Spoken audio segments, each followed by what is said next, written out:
வணக்கம். டே 37 உடைய 2வது ப்ரோமோ வந்து ரிலீஸ் ஆயிடுச்சு. இதில் வந்து பார்த்தீங்கன்னாக்கா பார்வதி வந்து ஒரு தீர்ப்பை சொல்கிறாங்க. திவாகருக்கு எதிர்த்து ஒரு தீர்ப்பு சொல்கிறாங்க. ஒரு பெண்ணை வந்து அவமதித்தது வந்து தப்பான விஷயம் தான், அதற்காக நீங்கள் மன்னிப்பு கேட்க முடியும் அப்படின்னோடனே, என்ன இது கேம் அப்படின்னு சொல்லிட்டு வந்து ஒரு தலப்பாயெல்லாம் தூக்கி போட்டு வந்து திவாகர் டென்ஷன் ஆகிட்டு போகிறாரு. என்ன உருவகேலி பண்ணாங்க, என்னமோ நான் மட்டும் தான் அவங்களை உருவகேலி பண்ண மாதிரி வந்து நியாயம் பேசிட்டு இருக்கீங்க, அப்போ என்ன உருவகேலி பண்ணும்போது நீங்கள் என்ன போத்துறீங்க அப்படி இப்படின்னு சொல்லிட்டு வந்து அந்த கேமுக்குள்ளே பற்றி பேசிகிட்டு இருக்காப்புல. திவாகரை உருவகேலி பண்ணாங்க. யார் உருவகேலி பண்ணாங்க? பொண்ணுங்க பண்ணுச்சா, இல்லை வந்து யார் நம்ம வினோத் பண்ணானா அப்படிங்கலாம் அடுத்த பக்கத்து. அது ஒரு பக்கம் இருக்குது. காலையிலேருந்து திவாகர் அதெல்லாம் பண்ணாப்புல.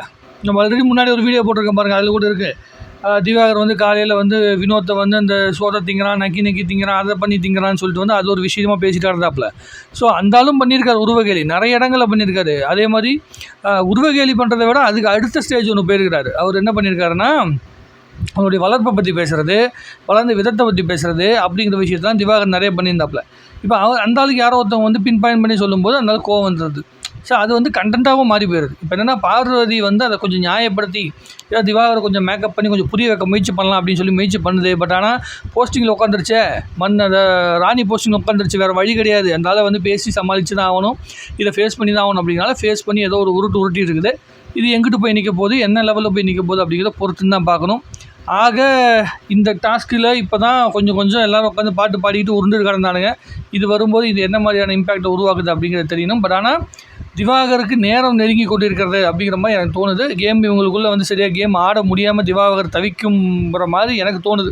ஒன்றும் பெரிய ஒரு இம்பேக்டை உருவாக்க முடியாமல் கிரிட்டிசைசேஷன் பண்ணுறாங்களா, அதெல்லாம் ஒன்றுமே இருந்தாலும் புரிஞ்சிக்கக்கூடிய மனநிலை இல்லை. அது நல்லாவே தெரியாது. விமர்சனத்தை ஏற்றுக்கொள்கின்ற தன்மை துளியும் இல்லாத ஒரு கேரக்டர்னால் அது வந்து திவாகர் தான்.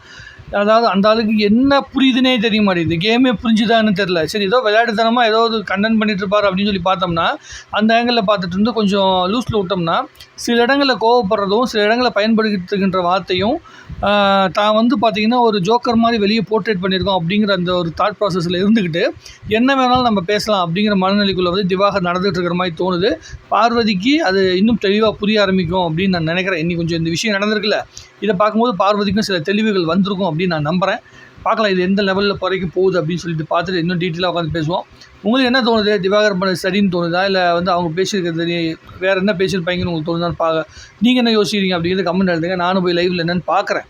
பார்த்துட்டு உண்மையாலுமே இந்த ஆள் பக்கத்தில் ஞாபகம் இருந்துச்சுன்னா நான் எதுன்னு சொல்லுவோம். இன்றைக்கி ஒரு நாளைக்கு அந்த ஒரு மொமெண்ட்டுக்கு மட்டும். அதை தாண்டி மற்ற விஷயங்களையும் நம்ம யோசிச்சு தான் ஆகணும். வினோத்தை வந்து இந்த ஆள் பேசாதது கிடையாது, வினோத் வந்து இவர்கிட்ட பேசாதது கிடையாது. இவங்க 2 பேத்துக்குள்ளே வயசு வயசாக நிறைய பிரச்சனைகள் இருக்குது. அந்த மனநிலைக்குள்ளேருந்து வரணும். நான் ரொம்ப கீழேருந்து வந்துட்டேன்னு வினோத் பேசிகிட்டு இருக்கிறதையும் அந்த ஆள் வெளியே வரணும். அதே மாதிரி நான் ரொம்ப பெரிய ஆள் அப்படிங்கிற அந்த மனநிலைக்குள்ளேருந்து திவாகர் கீழே இறங்கி வரணும். இது 2மே நடந்தால் ஒழிய அது வந்து மாறாது அப்படிங்கிறத உண்மை. பார்ப்போம் என்ன நடக்குதுன்னு. உங்கள் கருத்துக்களை கமெண்ட் எழுதுங்க.